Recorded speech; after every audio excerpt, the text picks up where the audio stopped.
Okay, good morning. We are in the book of Genesis. We have been in a series since the beginning of the year, grasping from these first three chapters of Genesis the reason why the world is the way it is, the reason why we are who we are, what we are, and answers to the questions that our age has begun to get to ask and to need clarity on. And so that's why we have been going back to Genesis 1 through 3. And we have spent several weeks in these chapters because they are so rich for giving us not only a compass for the world that we live in, but a foundation that is secure, that allows us to stand on firm ground in times when there seem to be more questions than answers.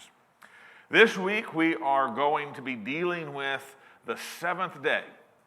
So we heard from Genesis 2, 1 through 3, where God describes the seventh day. Last week, we spent time looking at the sixth day as presented in Genesis chapter 2. So we're going back a few verses, but chronologically, we're going from the sixth day to the seventh day. And last week, we saw how Eden, this place that God made us to live, describes the longings of our heart, right? That we were made for a world where God would dwell with us, where we would reign, or where we'd experience His good reign, where we would enjoy work, and our relationships would be rich. And so we know that we were made for a world that we are living outside of. As we come into the seventh day, we introduce the subject of time. The subject of time. And we are going to learn today the reason why our time matters.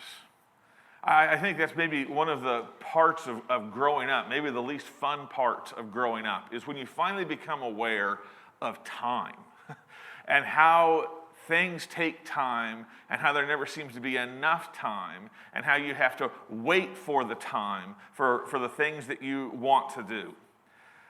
We live in a world that, in the kind of the competing worldview that we encounter in our culture of naturalism, it doesn't really have an answer for our time. It tells us that we are the product of chance. We are the kind of the accidental coincidence of nothing coming before us, and that in the end there is nothing. And so the whole idea of finding our time matters when we are in these two giant oceans of nothingness on both sides of us really makes time irrelevant, right?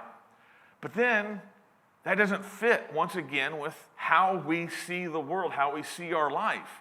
We all struggle with time. We all recognize that time is this most precious commodity.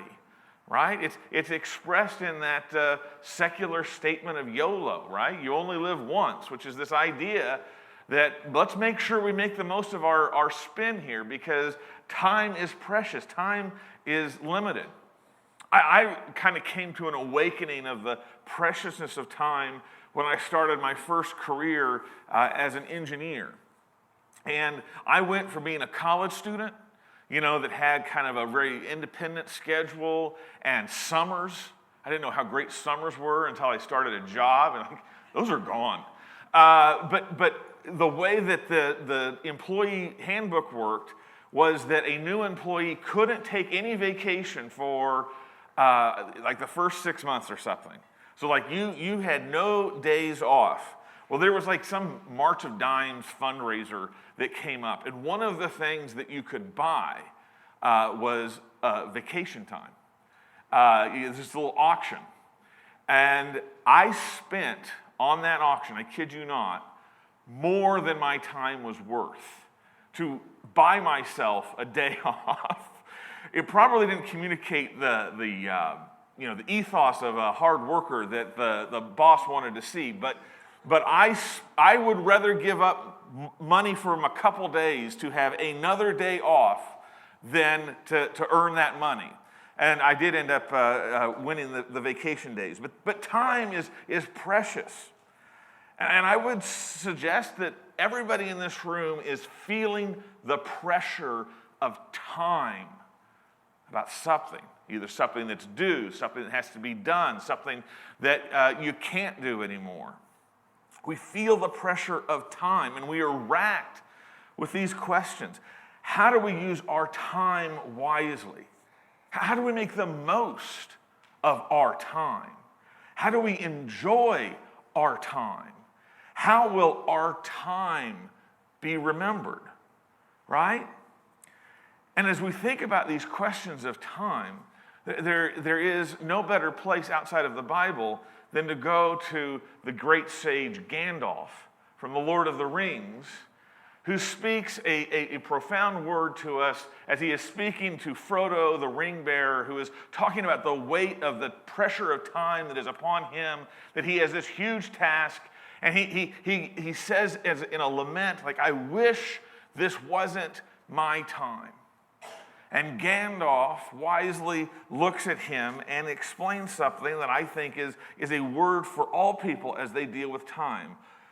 All we have to decide is what to do with the time that is given us. Now, there is something very different about the way Gandalf conceives time and a lot of the questions I just raised about what we do with our time. Do you recognize the difference? I said our time. Gandalf recognizes that time is given. Time is given. And when we recognize the perspective of time not being our time, but being given time, we enter into the worldview of the seventh day. And we recognize something fundamentally different about what is the good use of time when we recognize that our time is given. The seventh day is going to provide the answer of what do we do with time? How do we understand time? What is the right use of time?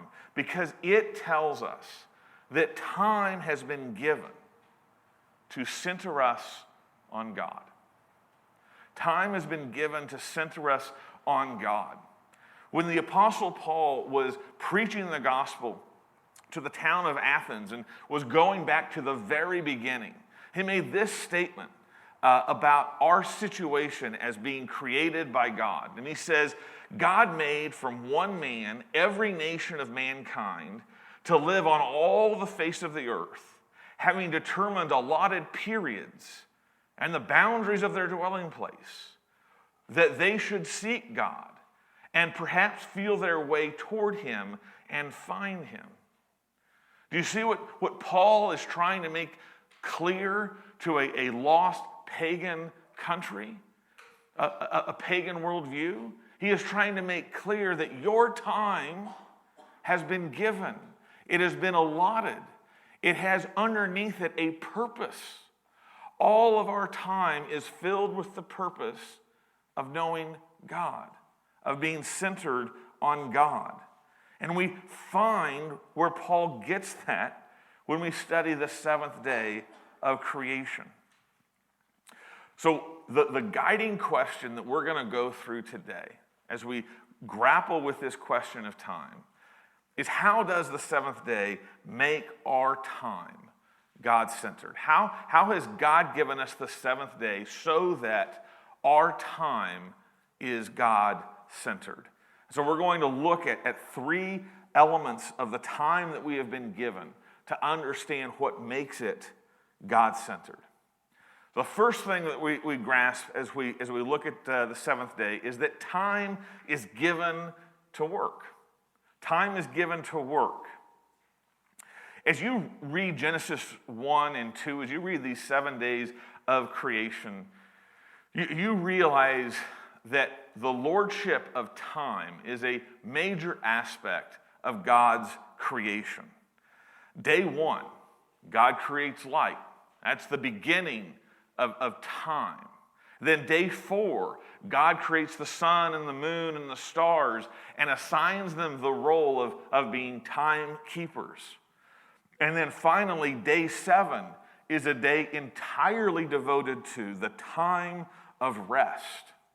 As you recognize 7 days, 3 of them focused almost entirely on the subject of time. Creation narrative teaches us this: time belongs to God. Time belongs to God. It is created by God, it is structured by God, and it is put in place to be in service to Him. When David writes of his existence in Psalm 139, verse 16, he grasps this lordship of time in God when he says, "Your eyes saw my unformed substance. In your book were written, every one of them, the days that were formed for me, when as yet there was none of them." You see, David recognizes that time belongs to God. And when we recognize that time belongs to God, we have to recognize that our lives are not about the time that we have, but that our time is a stewardship of God's time. As I think about this, I think there is a statement that may reorganize our minds a bit when it comes to time. And it is this: it is not us who give days to God, but God who gives days to us. Does that restructure how you think about your time? You're not being generous giving a day to God. God already gave you this day to give to Him, right? The way that we have to understand our time when we recognize that time belongs to God is it is not us who give days to God as if they're ours to decide how we want to spend them, what we want to do with them, how we want to fill them. No, it is God who gives days to us. And so the guiding principle of what do we do with our time is, what does God ask of our time? And what does God ask of our time? What are we supposed to do with our time? The narrative of creation, these 7 days, is God showing us how our time is to be spent. 6 days in work and then 1 day of rest. When Moses gave the 10 Commandments, we are given the commentary of these 6 days of creation as it interacts with our daily lives. And in the 4th commandment, we're told this: 6 days you shall labor and do all your work, but the 7th day is a Sabbath to the Lord your God. On it you shall not do any work, you or your son or your daughter, your male servant or your female servant, your livestock or the sojourner who is within your gates. For in 6 days the Lord made heaven and earth, the sea and all that is in them, and rested on the 7th day. Therefore the Lord blessed the Sabbath day and made it holy. You see, God says that He created the world in this structure of 6 days and 1 day of rest to be the pattern that we are to follow in our days. We are to be workers and resters, because that is how God has structured time. Now, God structured it so that 6 days of our week would be given to work. And it's surprising how much the subject of work has come up in the last few weeks as we have gone through the creation story. But work is very much a key teaching that we find in creation. And we need to make sure that we don't bring into the word work, as we find it in Genesis 1 and 2, the experiences and maybe the drudgery that we have with work now that we are several days downstream of these events. We live in a work outside of the garden where work is hard, where work is often unfulfilling. But we need to know that when God talks about 6 days of work, He is talking about that work that we saw last week was fun and fulfilling and flourishing. right? That's what God made us to do for 6 days a week, to do work that is fulfilling, work that is flourishing. And it is work that imitates God. I think it's fascinating that in this commandment on work, God uses the same Hebrew word for our work that he uses for his work in creation. It's the exact same word. And so the commentator, Franz Delitzsch, describes the significance of that when he says, when the name work is given to God 6 days of creation, human work is ennobled to the highest conceivable degree as being the copy of his model. You see, work has been given to us that was intended to be fun, fulfilling, and flourishing, and it was work that was meant to image and reflect our Creator, to be as noble as that, because we are given the same word to describe it. So, what does this tell us? Well, it tells us something very important about these 6 days and what we are supposed to do with them, and more specifically, how we are to work in them. Here's what we should know at this point. Because work is on God's time, it is to be God-centered, right? These 6 days of work, they're not your employer's time. They're not your time that you've contracted to give to this person. They are fundamentally God's time that God has given you to work for 6 days. And so at the heart of our work should be being God-centered about them.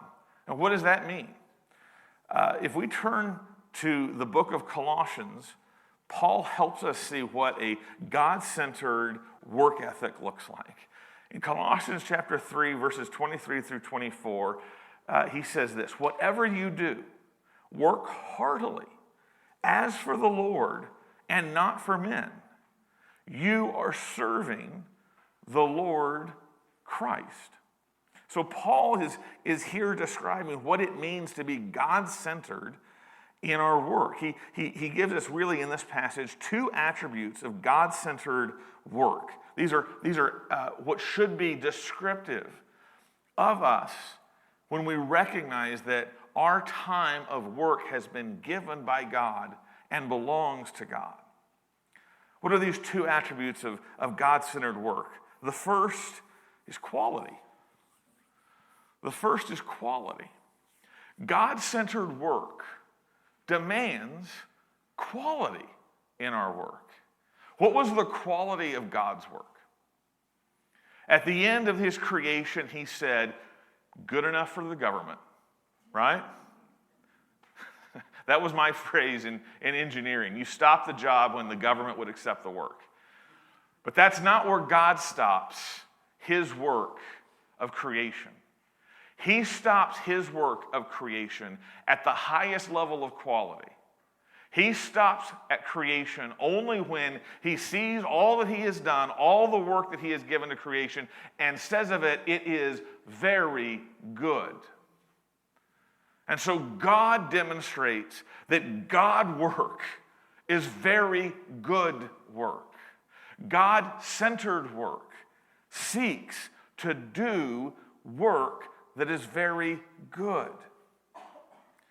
The whole idea of our work then on these 6 days is not just to get through it, not just to get our paycheck, not just to get the boss off our backs, but to work in such a way that the company men around us, the people around us, can perhaps capture a sense of your Father in heaven's work and the work ethic that he has, that you are seeking to imitate. You see, it would be most glorifying to God for the world to look at our work and say, that's not like the work of all these people who are giving me their time, right? And so I think the question, as we seek to be God-centered in our work, is, are we doing very good work?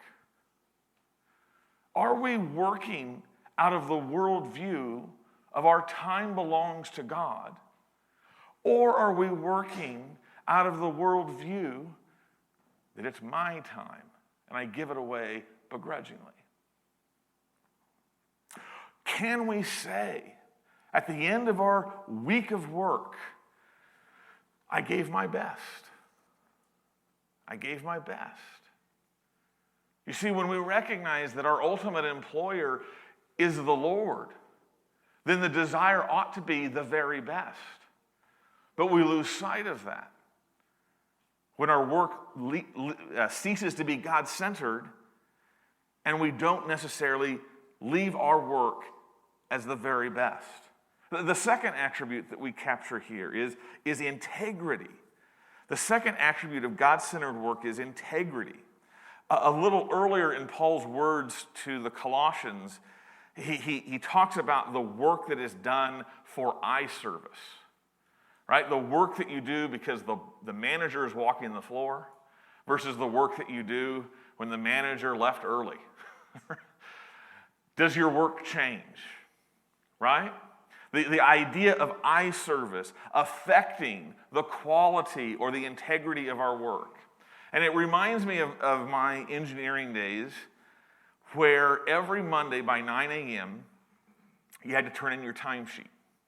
A signed piece of paper that testifies to how you can bill these 40 hours from last week to some project, right? And all of these 40 hours, they need to be billed to somebody who's giving us money. Otherwise, we're losing money. The idea that your work was overhead was, you don't bill overhead. Everything goes to a project. And that was the hardest 45 minutes of my week. Because as I would review my last week, I would say, well, how do I bill talking about sports? How do I bill 45 minutes every morning drinking coffee? How do I bill stretching lunch to 90 minutes? How do I bill all these things? The only way you do it is you lie. You bill it, you say, well, yeah, that's all in the company, and you sign it. And it's the accepted lie in the workplace. Because I would always tell my manager, I'm like, I just don't, can I put down a couple overhead hours? No, you can't put down overhead hours. And so there is this issue of integrity. When we look at how we spend our time, there's not this funny math about this when it comes to what the Bible says. The Bible doesn't have the same kind of, we all, don't exactly give a good hour all the time. The Bible actually has a very clear word for what it means to ask for payment for something you didn't actually deliver. You know what that word is?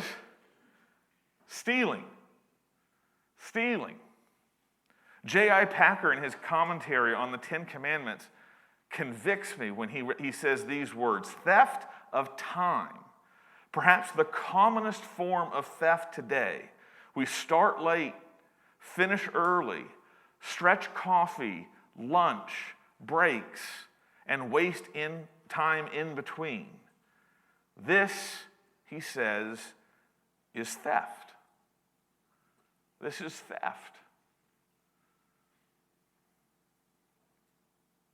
And so when we recognize this, I'm charged. I'm a thief. I have stolen not a little, but a lot, right? I am guilty because my work so often lacks the integrity that God-centered work should demonstrate. You see, God-centered work should demonstrate an honest day's work where you did what you said you were going to do and you did it well. That's what we do when it's God-centered work. But when we feel like there is this tension between, I don't want my hours given to this employer, I would rather have this hour for ESPN and fantasy football, we are not God-centered in our time. And so this is the tension for us.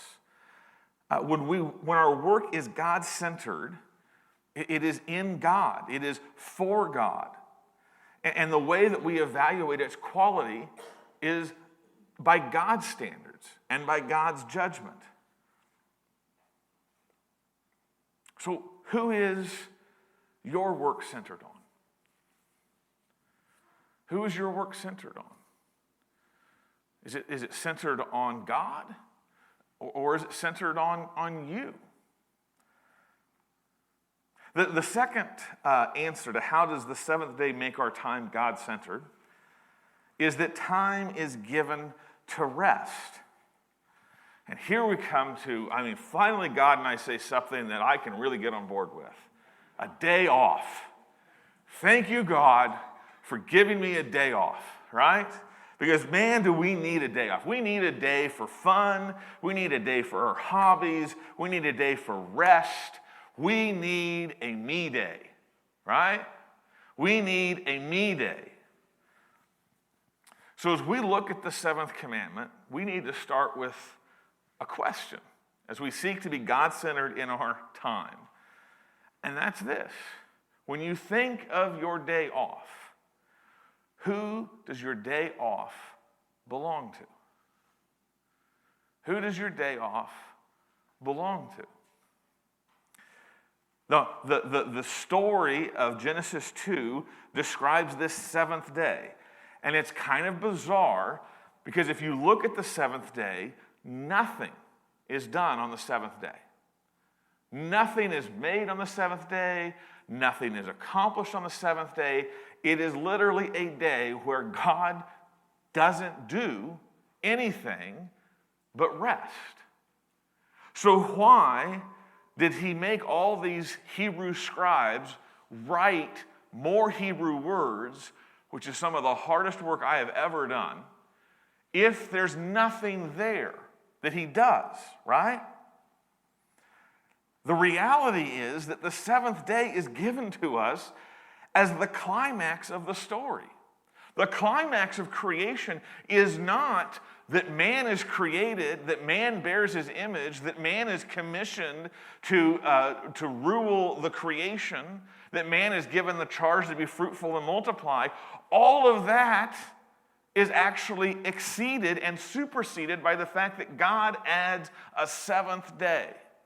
The seventh day is the preeminent day because it is the last day. And what it means is that the climax of the story of creation is not us. It's God's rest. It's God's rest. The creation narrative does not ultimately put its focus on the creation, but it focuses on the Creator. That's what the seventh day is for. Now, when it says that God rested, does not mean that God was tired. The reason that he rested is he had literally nothing left to do. He was finished. And so his day of rest is to mark that he has done all that he needed to do the work of creation and to do it very good, and therefore he is finished. And it is time for him to rest. Now, the rest that God takes is a royal rest. When it describes God as resting, it is describing God as finally taking his chair, sitting down, and enjoying his creation. Now, when the Creator sits down, his chair has a special name. It's a throne, right? So God's rest is actually his enthronement over his perfectly done creation, where he is enjoying it and ruling it. When God sits on the seventh day, he is placing himself before his creation as its Lord, and as worthy of its praise. So that's what's happening on the seventh day. And it's that day that God has given us for rest. That's our rest day. But because rest is on God's time, our rest is to be God-centered, right? And so what is the rest that we are supposed to have? Well, as Genesis 2 verse 2 says, that God blessed this day. God blessed this day that he rested on. And this is the only day that God has blessed, a day in itself God has blessed. There is something about this day that is special, that has God's blessing. I like how Dan Allender describes the seventh day. He says, each day, at best, is a repetition of the day before, unless the next day is the Sabbath. It is the queen of all days, the days in which division, destitution, and death are set aside to celebrate our union with God, the abundance of his love, and the wild hope of the coming kingdom. You see, this day of rest is more than just a day off. It is a day of celebration. It is a day of rich blessing. And we have lost some of the richness of the word blessing when we just put it on a bumper sticker or when we bless people's little hearts. But when God uses the word blessed, there is such a richness to what he is saying there. In a theology dictionary, these words were given to what blessing means.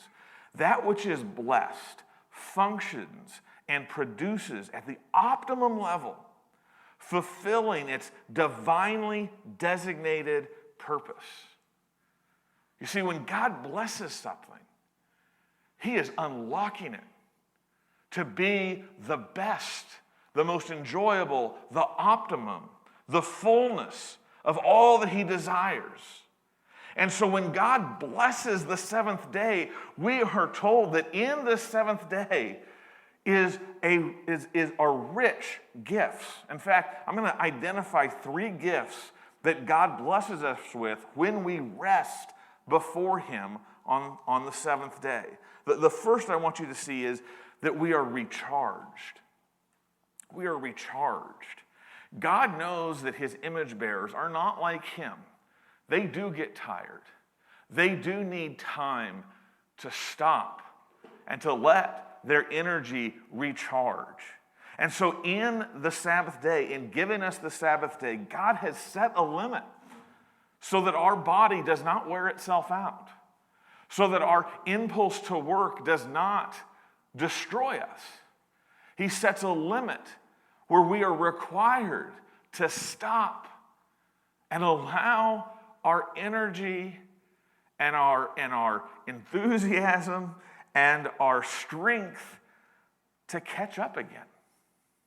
And so God gives us the limit of a day off for our health to recharge. The second gift that God gives us in a Sabbath is the release. The release. When God says you have to take a day off, he is requiring you to take your hand off the wheel of whatever you are responsible for a full day. Why? To discover that he's still in control. That things will be okay when you're not working. To remind you that your Lord is not yourself, it is him who gives you the permission and the prerogative to be released from whatever grind you're in. Some of us can't stop when it comes to work. Some of us just feel like we need to do more. We need to work harder. Some of us, racked with the sense that we don't do a good 40 hours, say, well, then I'm going to work 50 hours, or I'm going to work 60 hours. And the idea that we just need to keep working and working harder it starts driving us. But what it really reveals is that we are not trusting in God's permission to be released from that work. We are in saying, I have to keep working, I can't afford a day off. We are admitting that we think that we are really self-made, that we are really responsible for our own sufficiency, our own success. When we blast past God's call to rest with our own sense that our call to work is bigger and more important, there is a word for that. It's called idolatry. Because you are ultimately saying, my sense of right, my sense of what this day is for, is more authoritative than the one who created it. You are literally putting yourself in God's place when you are determining that you are not yet ready for a day of rest. That God's promise to bless you in this day is not adequate enough to be released from my work. You see, the day of the Sabbath is to help us know these words from Matthew chapter 6, verses 31 to 33. Therefore, do not be anxious, saying, what shall we eat? Or what shall we drink? Or what shall we wear? For the Gentiles seek after all these things, and your heavenly Father knows that you need them all. But seek first the kingdom of God and his righteousness, and all these things will be added to you. You see, God is saying you are not being provided for because you're in the rat race. You're being provided for because I love you. You're my child, and I am committed to caring for you. Step out of the wheel and enjoy the rest that your provider says you can have. Sabbath is a witness to God's rule and our trust in it. It is a witness. Think about that chicken company that you can't go to on Sunday. What a powerful witness that they just believe they can take 1/7 of the time off and still be okay. And does God not fill up their line for lunch and dinner? And are they not doing more business than you've ever seen a convenience restaurant do? But they are trusting that they can take the 7th day off, and God is blessing them. God is blessing them. The third thing that God blesses us with is a place to rejoice. The 7th day calls us to enjoy God, to enjoy creation with him, i.e. to worship. As the psalmist says in Psalm 84:10, for a day in your courts is better than 1,000 elsewhere. You see, the God who created us knows that there is a part of you that needs to worship. And if you do not come to worship God, you will worship something else. And if you worship anything but God, you will make yourself smaller and lesser. And the joy in your life won't last. So God said, I am going to give your heart the maximum infusion of joy by making sure that once a week you have full access to enjoying your Creator, to seeing all of his goodness, to basking fully in his blessing. You see, God-centered rest places us in our Maker's hands, who gives us what we need.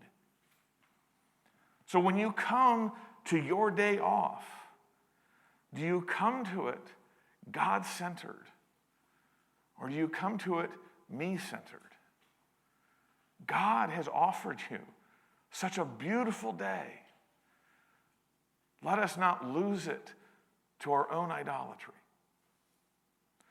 Third, time is given to worship. God doesn't only bless this day, God makes this day holy. It is a holy day. And holy means that God has set it apart, has made it special, has distinguished it from all other days. What makes this seventh day holy? What makes it special? Well, it's told to us in the seventh day. It is because that is the day where God rests. That is the day where God dwells, where God is seated, where God is in all of his fullness. The seventh day is the day that is holy because on that day, God fills it. And so, the seventh day has a special purpose. It is the purpose of worship.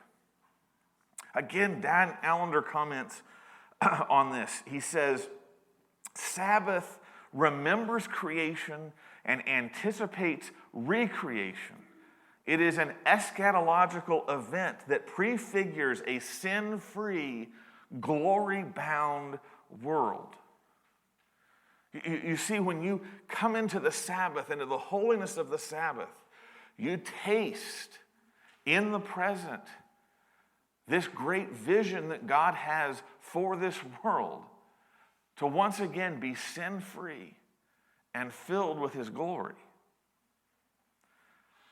Now, the fascinating thing as you read the seventh day is that it does not have a refrain. All the previous 6 days come to an end with the phrase, and there was evening, and there was morning the first day, or the second day, or the third day. But when you read the seventh day, we never hear the words that evening came. And I think that that is significant. I don't think that the writer that was following God in this place just left it out. There is a reason that there is no refrain. The creation is done. God's work is finished. And by that fact, his rest never ends. The Sabbath of God has no sunset because there's no Monday coming for the Creator. Everything is finished. And so God's rest never ends. There is no sunset to his Sabbath. And the author of Hebrews picks this up as a recognition that the seventh day is not just 1 out of 7 on our calendar, but it is also a placeholder to call us to the eternal fellowship with God. There is an invitation to worship God in his space and in his time in the seventh day. It is an invitation because it says there is no evening and there is no morning to experience with God his joy for all eternity. Look at Hebrews with me, which talks about this instance that does not have this day end. Hebrews chapter 4, verse 4 says, "For he has somewhere spoken of the seventh day in this way, and God rested on the seventh day from all his works." And then in verse 6 it says, "It remains, this day remains for some to enter it." There is an invitation into the seventh day, which is the eternal bliss of God. How do we respond to this invitation? How do we respond to this open invitation of enjoying God on this seventh day? Hebrews 4:10 says this to us: "Whoever has entered God's rest has also rested from his works as God did from his." That's the invitation. To be part of God's rest, all you have to do is what God did and rest from all your works. You have to complete your image bearing of resting from completing all of your works that were given for you to do. Well, what does that mean? You have to fulfill the call of bearing God's image. You have to fulfill the call of doing work that is God-centered, that is quality and integrity. You have to complete your work in a sense that is free from idolatry. We just have to finish our works. That's all that stands between us and this bliss.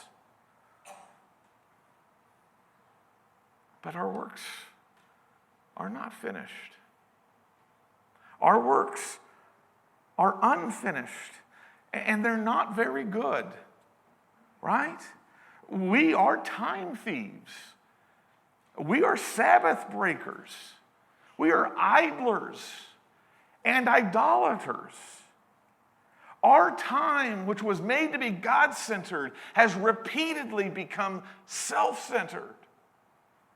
And so this invitation to come into God's presence when our works are finished is something that we have disqualified ourselves from.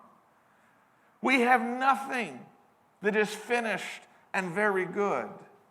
All we have to God who created time is a testimony of rebellion against his lordship. And so what does Hebrews say to those who rebel? Hebrews 3:11 says, "As I swore in my wrath, they shall not enter my rest." We cannot say those words are about someone else, because we have failed the stewardship of the time that was given to us without exception. We stand disqualified from God's rest. I mean, what an impossible demand. Who can possibly fulfill the time given to them? Who can possibly finish their works and enter into God's rest? There is only one. There is only one who qualifies for God's rest. There is only one whose works have heard from the heavens, "I am well pleased." There is only one who could say with his final breath, "It is finished." There is only one who has entered heaven to find a chair for him to sit on, so that he could be seated at the right hand of God. There is only one who has been able to enter the rest that God has offered at the beginning of creation, and it is God's Son, Jesus Christ. But here is the good news for all of us who have fallen short of very good work and who have idolized ourselves rather than live for the Lord of the Sabbath.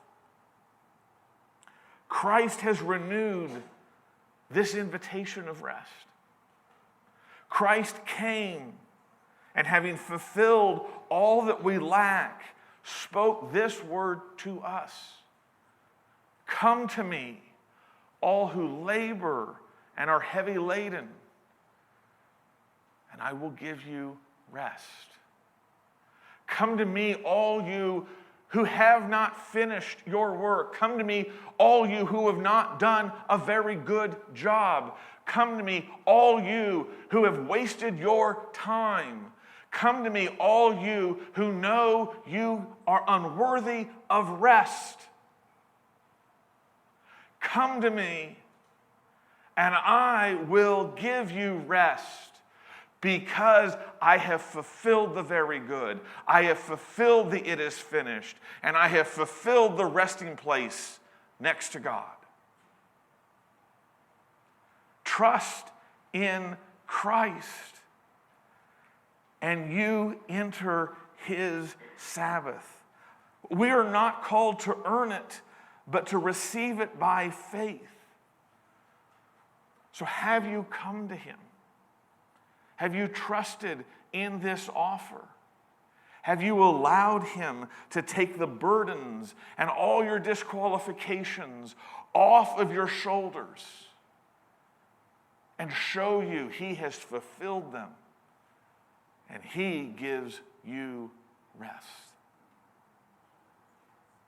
Beloved, come to him and let the testimony of all your days of work and all your days of Sabbath be, Jesus is my resting place.